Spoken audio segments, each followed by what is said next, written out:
అందరికీ నమస్కారం. నా పేరు నాగశివ దుర్గాప్రసాద్. పి టీజీటీ ఇంగ్లీష్గా మన టీజీఎస్ డబ్ల్యూఆర్ఎస్ షేక్పేట గురుకుల పాఠశాలలో ఆంగ్ల ఉపాధ్యాయుడిగా పనిచేస్తున్నాను. ఈరోజు మహానుభావురాలైనటువంటి సావిత్రిబాయి పూలే యొక్క జన్మదినాన్ని మహిళా ఉపాధ్యాయ దినోత్సవంగా జరుపుకోవాలని జరిగిన నిర్ణయాన్ని అనుసరించి మన ఆంధ్రజ్యోతి తెలుగు దినపత్రికలో ప్రచురితమైనటువంటి త్రిరత్న శిఖరం అనేటువంటి శీర్షికతో వెలువడిన డాక్టర్ పసులూరి రవీందర్ గారి వ్యాసానికి దృశ్యరూపంగా ఈ వీడియో చేయడం జరుగుతోంది. Please watch and share it as much as you can. Thank you. Triratna శిఖరం. అణగారిన బహుజన సమాజానికి అక్షరాలు నేర్పిన తొలి ఉపాధ్యాయురాలు సావిత్రిబాయి పూలే. మహాత్మా జ్యోతిరావు పూలే సహచరిగా ఆమె కృషిని కుదించడం క్షమించరాని నేరం. ఆమె భారతదేశపు చదువుల తల్లి. బ్రిటిష్ పాలిత భారతంలో సావిత్రిబాయి జీవితం, ఆమె చేసిన సేవ ఒక సువర్ణ అధ్యాయం. విద్య లేక వివేకం లేదు, వివేకం లేక నీతి లేదు, నీతి లేక పురోగతి లేదు, పురోగతి లేక విత్తము లేదు, విత్తము లేకనే శూద్రులు అధోగతి పాలయ్యారు అన్న మహాత్మా జ్యోతిరావు పూలే మాటలకు ఒక ఆచరణ రూపం వస్తే సావిత్రిబాయిలాగే ఉంటుంది. భారతదేశ విద్యా వ్యవస్థను ఒక మలుపు తిప్పిన ఈ దంపతుల సేవ, అంకితభావం అజరామరమైనవి. తాము పుట్టిన శూద్రజాతికే కాదు, ఊరవతల ఉండే పంచములకు, వెలివాడలకు సైతం అక్షరాలు అందించాలని పూలే దంపతులు పరితపించారు. సావిత్రిబాయి జీవితాన్ని, ఆమె నిర్వహించిన పాత్రను సరిగ్గా సమీక్షిస్తే ఆమె పేరును ఉన్నత శిఖరాల మీద నిలుపవలసి ఉంటుంది. ఒకవైపు కుల వ్యవస్థ, మరోవైపు దాని ప్రతిఫలంగా కొనసాగిన పితృస్వామ్య వ్యవస్థ క్రింది కులాలను, స్త్రీలను కనీసం మనుషులుగా గుర్తించ నిరాకరించాయి. తత్ఫలితంగా చదువు, సంపద వంటి సమస్త హక్కులను వారికి దక్కకుండా చేశాయి. దీనికి తోడు విపరీతమైన అమానవీయ విలువలతో కూడిన మూఢాచారాలు ఆనాటి సమాజాన్ని పట్టి పీడించాయి. ఆ తిరోగమన విలువలపై కొరడా జలిపించింది సావిత్రిబాయి. చదువు ప్రాముఖ్యతను గుర్తించి అక్షరాలను అందించి సమాజాన్ని విముక్తి చేయడం కోసం తన వంతు పాత్రను ఆమె పోషించింది.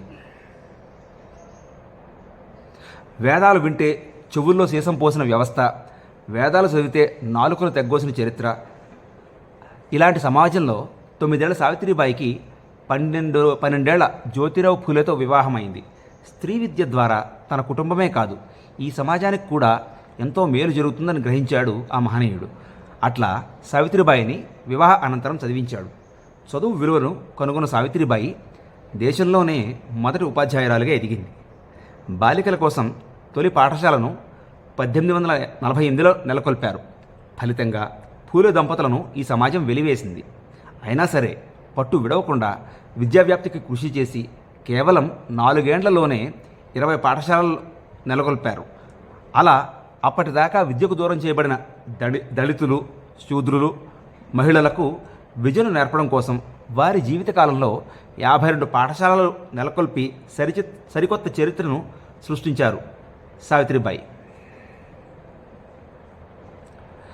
విద్య ద్వారా అందివచ్చిన చైతన్యంతో సావిత్రిబాయి అప్పటి సమాజంలోని దురాచారాల మీద యుద్ధం ప్రకటించింది. వితంతువులకు శిరోముండనాలు చేయొద్దని పోరాటం చేసింది. అలాగే 1873లో పూలే స్థాపించిన సత్య శోధక్ సమాజ్ ద్వారా అనేక కార్యక్రమాలు నిర్వహించి సమాజాన్ని ఆలోచింపజేశారు.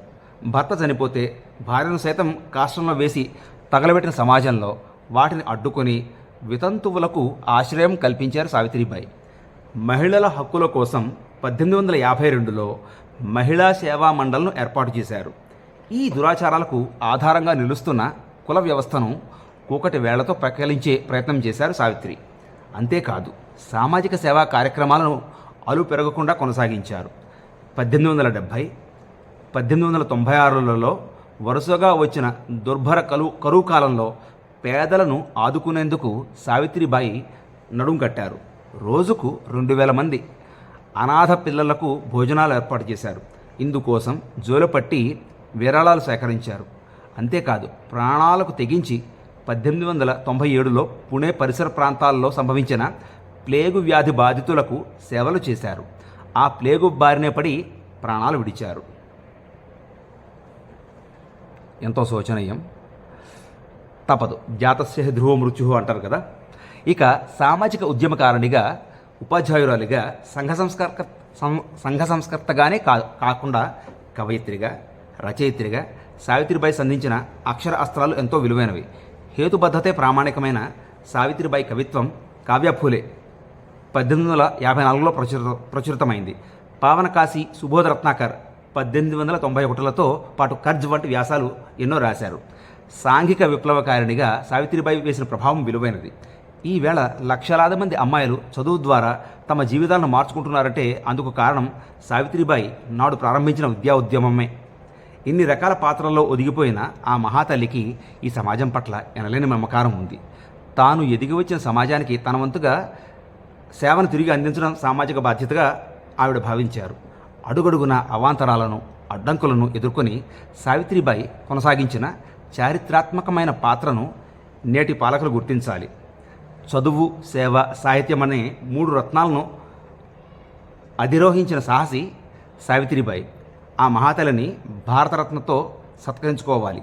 అలాగే తమ జీవితాలను మార్చిన చదువుల తల్లి సావిత్రిబాయి జన్మదినాన్ని బహుజనులు ఉపాధ్యాయ దినోత్సవంగా జరుపుకోవాలి. ఆమె మార్గంలోనే చదువు, మూఢనమ్మకాల నిర్మూలన, సామాజిక సేవను రోజువారీ జీవితంలో భాగం చేసుకోవాలి. అదే ఆ మహాతల్లికి మనం ఇచ్చే ఘనమైన నివాళి అవుతుంది. జై హింద్. ధన్యవాదాలు. నాకు ఈ అవకాశం ఇచ్చిన మీ అందరికీ కూడా ధన్యవాదాలు. Thank you.